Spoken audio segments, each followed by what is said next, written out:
Hello student, my name is Kamaldeep Singh नीचर और हमारा जो आज का टॉपिक है, अभी अभी हमने लीनियर ट्रांसफॉर्मेशन का चैप्टर फिनिश किया है। तो उसके जो नेक्स्ट चैप्टर वो हमारे पास क्या है, लीनियर ट्रांसफॉर्मेशन एंड मैट्रिसेस।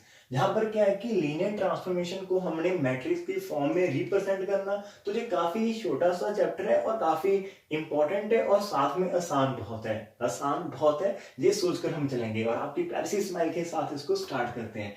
जहां पर कुछ बेसिक है तो आप इसको पॉज करके अपने जो नोट्स है वो आप प्रिपेयर कर सकते हैं साथ में। सो आज की जो पहली डेफिनेशन है उसके साथ इसको हम स्टार्ट करते हैं कि हमारे पास मैंने कुछ किया हुआ है, आपको समझाने की कोशिश करता हूं जो इंपॉर्टेंट पॉइंट है मेरे पास। कंसीडर अ बेसिस एस, हमने बेसिस की हुई है किसी वेक्टर स्पेस बी और फील्ड मैंने के यहाँ पर लिखा हुआ है। ठीक है, फील्ड आपका रियल नंबर होता है, हम यूजुअली वही यूज करते हैं, तो उसको आप एफ से भी रिप्रेजेंट कर सकते हो और एनी अदर आप कोई भी कैपिटल लेटर यहाँ पर यूज कर सकते हो। तो मेरे पास कोई वेक्टर स्पेस है बी ओवर फील्ड के, तो उसकी कोई ना कोई हमने क्या किया हुआ बेसिस ली हुई है, दैट इज जहां पर u1 u2 un। इसका मीनिंग जो हमारे पास है बी वेक्टर स्पेस है वो फाइनाइट डिमेंशनल है। ठीक है, तो फर्स्ट पॉइंट क्या है कि हमने यदि कोई बेसिस कंसीडर की किसी वेक्टर स्पेस की और उसके बाद हम यदि उस वेक्टर स्पेस में से कोई भी एलिमेंट उठाते हैं then that element can be written as linear combination of this, जहां तक हमें सभी को पता है। लेकिन यहाँ पर पॉइंट क्या है, तो हमने एनी वेक्टर मैंने उठाया और यदि वो बी को बिलोंग करता है और ये हमारे पास बेसिस है, इसका meaning B is nothing but linear combination of basis element, जहां तक हम सभी कर सकते हैं। तो ये हमारे पास क्या हो गया कि that is B is a linear combination of vector of axes. तो अब ध्यान से देखना, इसी वेक्टर को मैंने मैट्रिक्स में कन्वर्ट कर दिया। ये एक इक्वेशन है हमारे पास a1 और इसको हम लिख सकते हैं मैट्रिक्स दिस। हमारे पास जो बेसिस है इसको रो वाइज लिखना है और साथ में जो हमारे पास स्केलर यूज कर रहे हैं उसको अपने कॉलम में लिखना है। अब टू मैट्रिक्स की यदि आप मल्टीप्लाई करते हो, जहां पर ऑर्डर कितना है 1 इंटू एन, इसका ऑर्डर कितना है n into one. After multiply ये क्या हो जाएगा हमारे पास 1 इंटू वन, मीनिंग हमारे पास ये वाली इक्वेशन बन जाएगी। यहाँ पर आपकी बुक में ऐसा नहीं है, लेकिन मैंने आपको समझाना है इजी वे में और स्माइल भी आपकी कायम रखनी है यहाँ पर, तो मैंने इसको थोड़ा सा मैट्रिक्स फॉर्म में जहां पर कन्वर्ट कर दिया है। तो दिस इज अवर कॉलम। अब यहाँ पर ट्विस्ट क्या है कि जो पूरे चैप्टर में हमने यहाँ पर यूज करना, हमने कोऑर्डिनेट उठाएगा, हमने क्या करना है बी वेक्टर के कोऑर्डिनेट्स को पिक करना। अभी कोऑर्डिनेट्स क्या होते हैं, जे वाले स्केलर जो हमारे पास होते हैं a1 a2 an, इसका जो हम कलेक्शन लेते हैं लाइक दिस, ये जो हमारे पास कॉलम वेक्टर आता है इसको हम क्या बोलते हैं नेक्स्ट लाइन में देखते हैं। तो then this column vector a1 a2 an, इसको ऐसे भी लिख सकते हैं, अदरवाइज आप इसको रो में लिखकर ऊपर ट्रांसपोज कर दें। ठीक है, सो देन दिस जो हमारे पास पर्टिकुलर वेक्टर है is called a coordinate vector of B.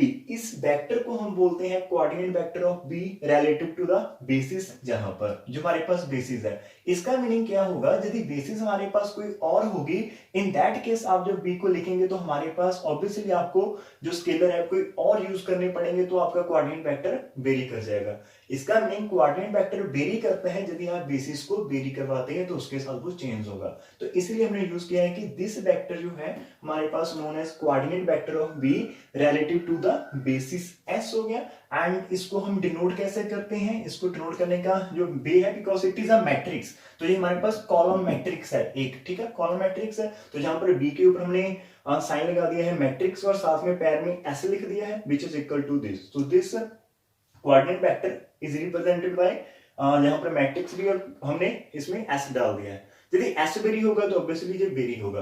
अब यहाँ पर ट्रिक क्या है हमारे पास, अदरवाइज हमें हेल्प क्या करता है, यदि मेरे को पता है कि बी का कोऑर्डिनेट वेक्टर ये है, ठीक है, तो हम उन्होंने हमें कोऑर्डिनेट वेक्टर दिया हुआ है, तो हम उस कोऑर्डिनेट वेक्टर की हेल्प के साथ बी को फाइंड कर सकते हैं।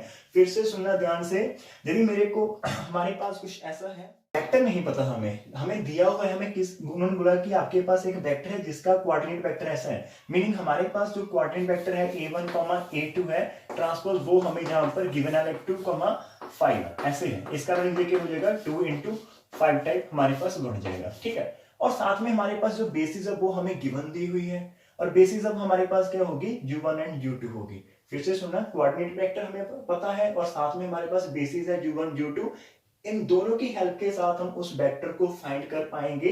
कैसे फाइंड कर पाएंगे इसको, और यहां पर हमने क्या करना है u1 u2 लिखेंगे, इसको हम मल्टीप्लाई कर देंगे 2 इंटू 5 के साथ। जैसे सॉल्व करेंगे जो हमारे पास आंसर आएगा वो आंसर क्या होगा, वो हमारा बी वेक्टर होगा। That answer is our B vector. से करना। तो इसका मीनिंग क्या होता है, coordinate vector is very very important role play करते हैं। इसकी हेल्प के साथ हम वेक्टर फाइंड कर सकते हैं या फिर, ठीक है। तो ये एक कनेक्शन है हमारे पास। तो नेक्स्ट मूव करते हैं, थोड़ा स्लो चलेगा स्टार्टिंग में, और यदि आप न्यू वन है, आपको पता है काफी लोग इसको स्किप करके देखते हैं, उनके लिए कोई फायदा नहीं। इसको प्लीज आप स्टार्टिंग से एंड तक देखना, आपको जरूर अच्छा मिलेगा यहाँ पर, बिकॉज मेरा 100% है कि आपको कुछ ना कुछ यहाँ पर की पॉइंट्स हमने जनरेट करने हैं, ठीक है। सो नेक्स्ट है हमारे पास, ये तो हमारे पास हमने सिर्फ एक वेक्टर के लिए कोऑर्डिनेट वेक्टर की बात की है। उसके नेक्स्ट मूव करते हैं जो आपकी बुक में शायद होगा कि matrix representation of linear operator. अब हम लीनियर ऑपरेटर की बात करेंगे। लीनियर ऑपरेटर और लीनियर ट्रांसफॉर्मेशन दोनों सेम होते हैं। जब हम डोमेन एंड कोडोमेन सेम होती है तो उसको लीनियर ऑपरेटर बोलते हैं, यदि डिफरेंट होती है तो ट्रांसफॉर्मेशन बोलते हैं। और most of the examples are in linear operator type. तो मैंने इसी डेफिनेशन को पिक किया है। तो लेटिकली टीवी लीनियर ऑपरेटर, और इसको हम लीनियर ट्रांसफॉर्मेशन भी बोल सकते हैं। सो डेफिनेटली ये कहां से होगा, ये बी से बी में ही चलेगा, ठीक है। एंड सपोज कर लो इसकी एस हमारे पास क्या है, बेसिस है। अब एस हमारे पास बेसिस है, ठीक है। अब हम क्या करेंगे, जो बेसिस एलिमेंट है उनके हम इमेजेस फाइंड करेंगे अंडर टी। तो टी हमारे पास कैसे ऐसे है। तो सबसे पहले जब हम u1 की इमेज फाइंड करेंगे वो किसको बिलोंग कर जाएगी, जहां पर चले जाएगी। u2 की इमेज फाइंड करेंगे वो भी b को बिलोंग करेगी। इसका मीनिंग जितने भी वेक्टर्स हैं बेसिस में, उन सभी की इमेजेस कहां पर चली जाएगी, b में चली जाएगी, ठीक है। अब जब b में इमेजेस चलेगी और b में जब वो ऐसा वेक्टर जाएंगे, एज एलिमेंट ही जाएंगे, मैंने लिखा हुआ है कि is the basis of B and now tu1 tu2 ये सारे के सारे जो वेक्टर है वो बी में चले जाएंगे। और साथ में मैंने बोला था ना, जब भी हमारे पास कोई भी वेक्टर बी में है और बी की बेसिस है तो हमें क्या करना होता है, उस बी को linear combination of basis element लिखना होता है। यहां पर भी फंडा सेम है। अब ये सारे के सारे बी को बिलोंग करते हैं एस बेसिस है। इसका मीनिंग हर एक एलिमेंट, ये हर एक वेक्टर जो हमारे पास है उसको हम लिख पाएंगे as a linear combination of किसकी, जी जहां पर हमारे पास जो बेसिस है। तो जहां पर हमने जो यूज किए हुए हैं स्केलर्स, उनकी नोटेशन थोड़ी सी आप ध्यान से रखना कि हमने जैसे tu1 को मान लिए। अब tu1 क्या होगा, लीनियर कॉम्बिनेशन ऑफ इसकी होगा। तो इसको मैंने a11 u1 a12 u2 a1 and un, जो हमारा फर्स्ट वन सिंबल है वो हमने रिटेन किया हुआ है हमारे u1 के लिए, और जो सेकंड वाला वो हम वेरी करते चले जा रहे हैं, जैसे 1 1 2 2 3 3 4 4 ऐसे हमारा tu2 होगा। इसको भी हमने लिख देना है, tun को भी लिखना है, पूरी की पूरी जितने भी वेक्टर्स हैं एन वेक्टर को हम जहां पर लिख लेंगे। उसके बाद क्या होगा, आपको पता है कि हम इनको कन्वर्ट कर सकते हैं इनटू लीनियर कॉम्बिनेशन, ठीक है। तो इसको हम मैट्रिक्स फॉर्म में इसको हम कन्वर्ट कर सकते हैं। तो हमारे पास एक और रो आ जाएगी, उसके बाद हमारे पास जितने भी कॉलम आएंगे। तो इट कैन रिटन एज, मैं थोड़ा सा आइडिया देता हूं। हमारे पास रो क्या है, रो तो हमारा बेसिस है u1 u2 एंड चलते चलते मान लो हमारे पास जहां पर un है, इनटू क्या होगा हमारे पास, इनटू क्या होगा, जो हमारे पास फर्स्ट कॉलम है, लाइक हमने यदि फर्स्ट जहां पर फॉर्म करना है तो वो कैसे हम कर पाएंगे, a11 a12 चलते चलते a1 आ जाएगा, फिर जहां पर 21 22 चलते चलते 2n हो जाएगा, और हमारे पास चलते चलते an1 an2 चलते चलते हमारे पास ann हो जाएगी, ठीक है। यदि आप इन दोनों को मल्टीप्लाई करेंगे, फर्स्ट रो से फर्स्ट टर्म किया तो हमारे पास फर्स्ट आ जाएगा, फिर हमारे पास सेकंड आ जाएगा, फिर हमारे पास थर्ड आ जाएगी। तो ऐसे हमारे पास ये दोनों को हम फॉर्म कर सकते हैं, ठीक है।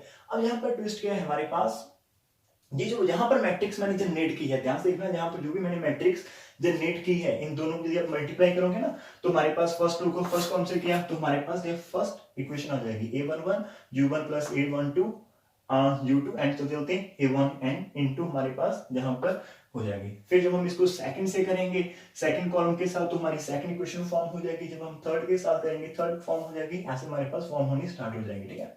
और जहां पर हमारे पास क्या है, ये जो कोऑर्डिनेट वेक्टर जहां पर भी हमारे पास फॉर्म हुए हैं, इन वेक्टर्स को जो मैट्रिक्स बनी है कोएफिशिएंट मैट्रिक्स, आपकी बुक में लिखते हैं। यदि हम इसको डायरेक्ट उठा लेते हैं 1 1 1 2 1 3, तो आप देखिए इसका हमने ट्रांसपोज लिया हुआ है वहां पर a11 1 2 1 n, इसको मैंने एज अ कॉलम लिखा हुआ है, ठीक है। तो सेकंड जो हमारे पास कोऑर्डिनेट वेक्टर आ रहे हैं उनको भी हमने एज अ कॉलम लिखा हुआ है। इसका मीनिंग जहां पर जितने भी हमारे पास स्केलर्स हैं उनकी एक मैट्रिक्स बनेगी, उसका आपने ट्रांसपोज लेना है तो वो ऐसी बन जाएगी, और उसी ट्रांसपोज मैट्रिक्स को हम बोलते हैं that is the matrix representation of given operator with respect to the basis. जहां पर आप इसको देखें, पॉज करें, मैं एक बार इसको फिर से आगे चलते हो, एक एग्जांपल जहां पर हम करने वाले हैं जो सारी की सारी क्लैरिटी हमें दे देगी, ठीक है।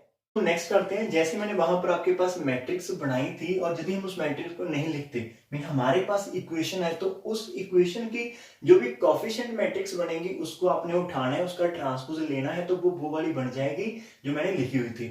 उस मैट्रिक्स को हम क्या बोलते हैं, जहां पर देखते हैं the transpose of the above matrix, जो हमारे पास इक्वेशन जहां पर बनी थी, मैट्रिक्स ऑफ कोफिशिएंट हम बनाएंगे, उसका ट्रांसपोज लेना है और उसको हम डिनोट करते हैं एम एस, यहाँ पर एस मीन बेसिस है और M mean matrix of T. T हमारे पास क्या है, लीनियर ऑपरेटर।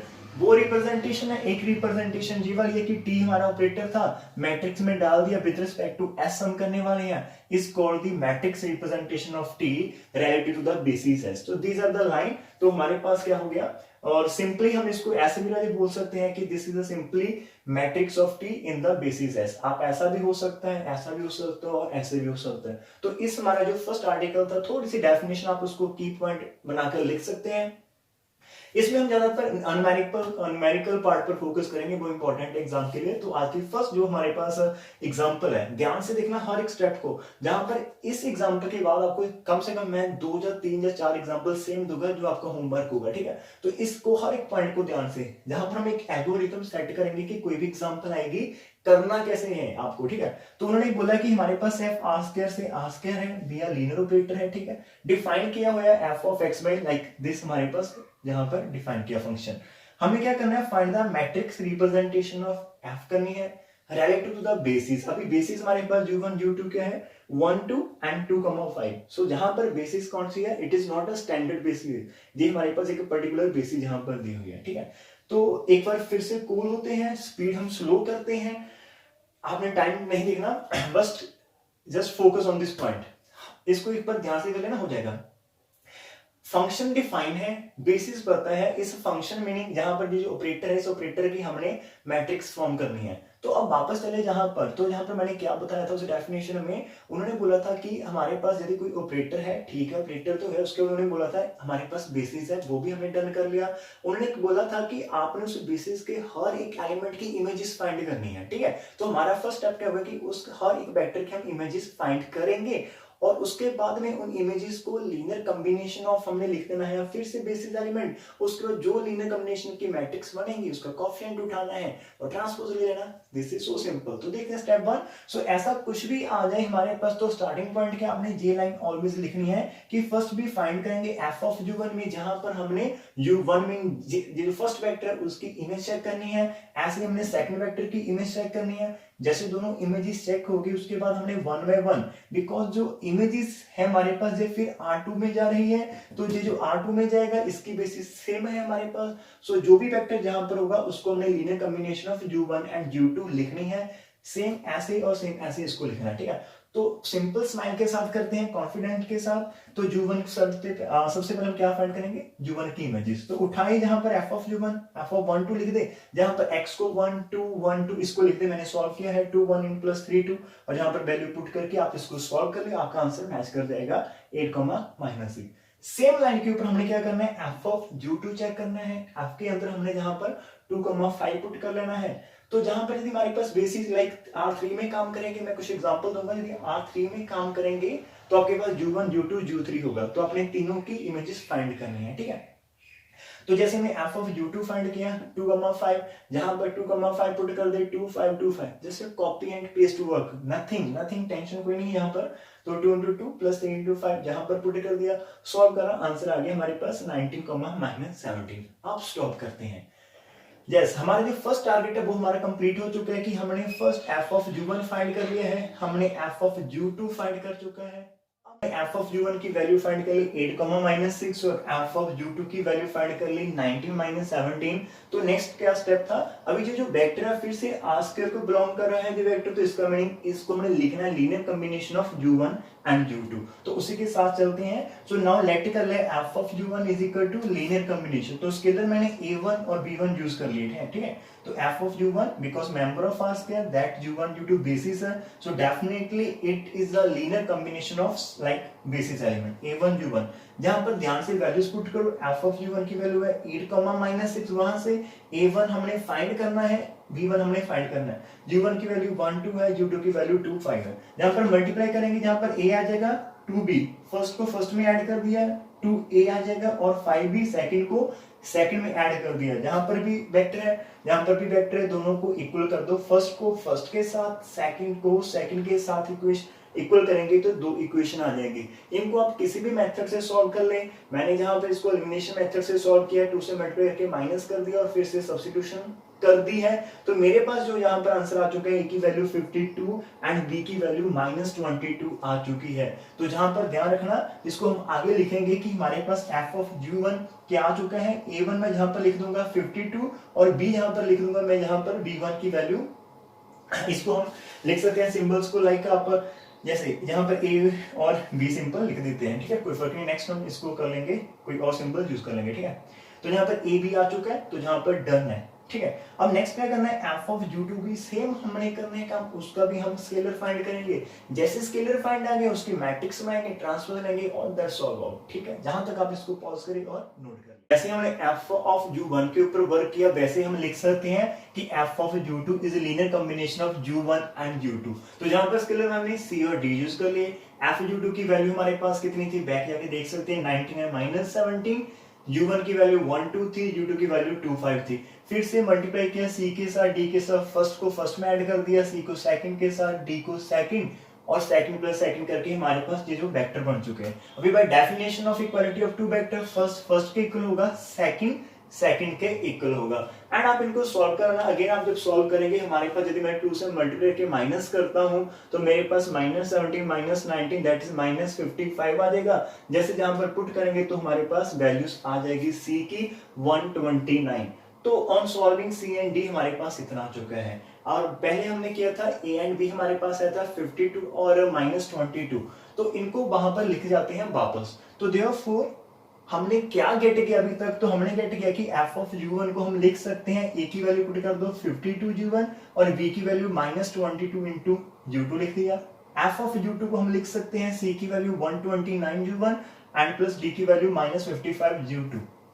तो जहां तक हमने कर लिया। अभी जो मैंने ऊपर आपको कहानी लिखाई थी पहले 10 मिनट के अंदर की जो डेफिनेशन थी कि हमारा काम क्या होता है, इसको रिवाइज करते साथ में एक डेफिनेशन काफी काम करने वाली। यहाँ पर डेफिनेशन क्या थी कि जब भी हम मैट्रिक्स रिप्रेजेंटेशन करते हैं तो आप बेसिस वेक्टर आपके पास होंगे, उन बेसिस वेक्टर की इमेजेस फाइंड करें, हमने कर ली थी।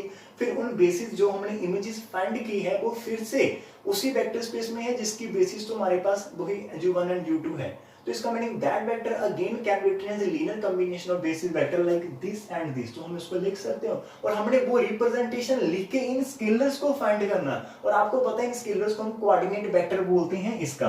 तो f ऑफ u2 का कोऑर्डिनेटर वेक्टर क्या है, c एंड d, और जो पहली वाली था उसका था a एंड b।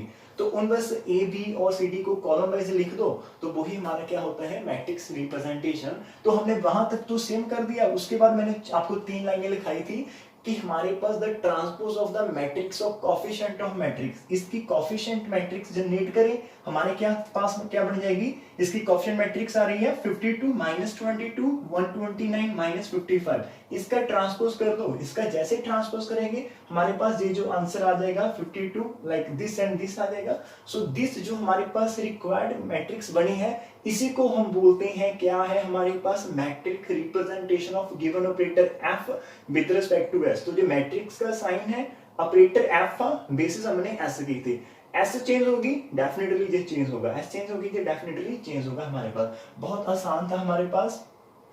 और जहां से आप इस स्टेप को आप स्किप करना चाहते हो तो कर सकते हैं। मैंने बोला था कि कोऑर्डिनेट वेक्टर को हम ऑलवेज क्या लिखते हैं, कॉलम वाइज। तो जो फर्स्ट हमारे पास होगा यहाँ पर f ऑफ u2, इसका मीनिंग में एक और चीज जहां पर मेरे माइंड में आ रही है, मेरा चौक जहां पर कहीं चला गया है, ओके, इसको मैं थोड़ा सा और एक्सप्लेन करता हूं। जो हमारे पास f ऑफ यहाँ पर है ना रिप्रेजेंटेशन, f ऑफ s का मीनिंग क्या है, this is equal to f of u1 and f of u2। तो इसको हमने कॉलम वाइज लिखना होता है। जितने भी आप में s के वेक्टर होंगे, लाइक s में 2 है तो हमारे पास f of u1 and f of u2 जो मैट्रिक्स है, जहां पे स्पेस है सेकंड में, तो ये फर्स्ट कॉलम है, ये सेकंड कॉलम। इसका मीनिंग क्या है, हमारे पास आपने क्या करना है, f ऑफ u2 जो वेक्टर है, f ऑफ u2 जो वेक्टर है उसका कोऑर्डिनेट वेक्टर उठा लेना है। जैसे मैंने स्टार्टिंग में b वेक्टर को लिखा था, फिर b का कोऑर्डिनेट उठाया था, वो कॉलम बन गई थी। तो f ऑफ u1 का भी कोऑर्डिनेट वेक्टर क्या बनना है हमारे पास, ये हमारी f ऑफ u1, इसका कोऑर्डिनेट वेक्टर क्या है 52 -22। इसको एज अ कॉलम लिख दो यहाँ पर। तो 52 एंड यहाँ पर -22, ठीक है। और सेकंड क्या है हमारे पास f ऑफ u2 है। f ऑफ u2 हमारा सेकंड वेक्टर है, इसका कोऑर्डिनेट वेक्टर क्या है 129 एंड -55, तो इसको आप यहाँ पर लिख दें 129 एंड -55। अब हमने ट्रांसपोज लिए नहीं यहाँ पर, तो अब तो हमने ट्रांसपोज नहीं लिया, हमने डायरेक्ट भी कर दिया है। तो इस एंगल से आपने नहीं देखा होगा, यदि आपने क्लास में किया होगा, शायद आप इंटेलिजेंट हो तो आपने किया होगा, लेकिन this is another way to solve this kind of question, ठीक है। हर एंगल से हम इसको देख सकते हैं, जितने डेप्थ में जा सकते हो जाना चाहिए। यदि आप वीडियो को बिना रुके देखते हैं, पूरी ऑनलाइन देखते हैं, तो आपको डेप्थ में जाना ही पड़ेगा, कोई ऑप्शन नहीं है जहाँ पर मेरे साथ आपको, ठीक है। हम हर एक पॉइंट को हर एंगल से करने वाले हैं। तो जहां पर आपको समझ में लग गया तो नीचे कमेंट में जाइए, जैसे लिखे, और आपको पीडीएफ मिल जाएगा, वहां पर थोड़ा सा आप जो भी करना चाहते हैं हेल्प कर सकते हैं, अदरवाइज स्माइल तो करते रहिए। अब आपके लिए होमवर्क है, जहां पर फाइंड द मैट्रिक्स रिप्रेजेंटेशन हमने करना है, टी का आर स्क्वायर से आर स्क्वायर डिफाइन ऐसे क्यों है, और बेसिस हमारे पास ये दो वेक्टर्स है, ठीक है। तो सेम लाइन है हमारे पास, इसको आपने u1 कर लेना है, u2 लेट कर लेना, तो सबसे पहले उसकी इमेज चेक करना, फिर उसकी इमेज चेक करना, फिर उनको लिख देना ऐसे रिप्रेजेंटेशन में, ठीक है, तो हो जाएगा। और ऐसे भी लिखते हैं कि इवैल्यूएट करो t, b, तो ये भी एक मैट्रिक्स है, जहां पर मैट्रिक्स मीनिंग इसकी अनदर रिप्रेजेंटेशन है, जो मैं लिखता हूं ना f ऑफ s, तो इसको जो लिखते हैं ऐसे भी लिख सकते हैं f, जहां पर हम s भी लिख सकते हैं, ठीक है। ये डिफरेंट बुक के अकॉर्डिंग है, ठीक है। तो हमने t भी फाइंड करना, मीनिंग t ऑपरेटर होगा, बेसिस b होगी उसकी, मैट्रिक्स रिप्रेजेंटेशन करने, t हमारे पास डिफाइन किया हुआ है x, y like this, and bases है 1, 0, 0 एंड 1। जहां पर आज इसको कर ले, लेकिन जहां पर इसका एक की पॉइंट है वो हम फिर कभी डिस्कस करेंगे। This is the shortcut trick है, इसका आंसर क्या आ जाएगा। और उसके बाद यदि हमारे पास इवैल्यूएट करते हैं हम ऑपरेटर, जहां पर t ऑफ x y फिर से वही है हमारे पास, r स्क्वायर से r स्क्वायर डिफाइन किया हुआ ऐसे, और बेसिस हमारे पास j है, ठीक है। तो जैसे होमवर्क है आपने इसको कर लेना है। यदि आपको जहां पर अच्छा लगा इस होमवर्क के साथ, तो आप मेरे को बताना जरूर कि आपका हो गया, और भी आप रिलेटेड एग्जांपल कर सकते हैं, ठीक है। कल हम 3x3 का डिस्कस करेंगे जहां पर, और इसके न्यूमेरिकल ही आने वाले हैं, थ्योरम्स आप खुद कर लेना थोड़ी सी, जो जैसे कर सकते हो, या फिर आपने क्लास टीचर्स ने करवाई होगी। तो आप स्माइल करें, और हो सके तो इसको शेयर करते रहना, और प्लीज इसको ऑनलाइन फुल, जब तक आप फुल नहीं देखेंगे तो आप फुल कैसे करेंगे। क्लास में 40 मिनट का लेक्चर आप लगाते हो, फिर समझ नहीं आता हो, जहां पर यदि आप 5 मिनट स्किप करके देखेंगे तो क्या एक्सपेक्ट करेंगे। जिंदगी में टाइम देना पड़ता है, तभी कुछ आउटपुट आती है। सो खुश रहें, और take care of yourself and your surrounding, okay.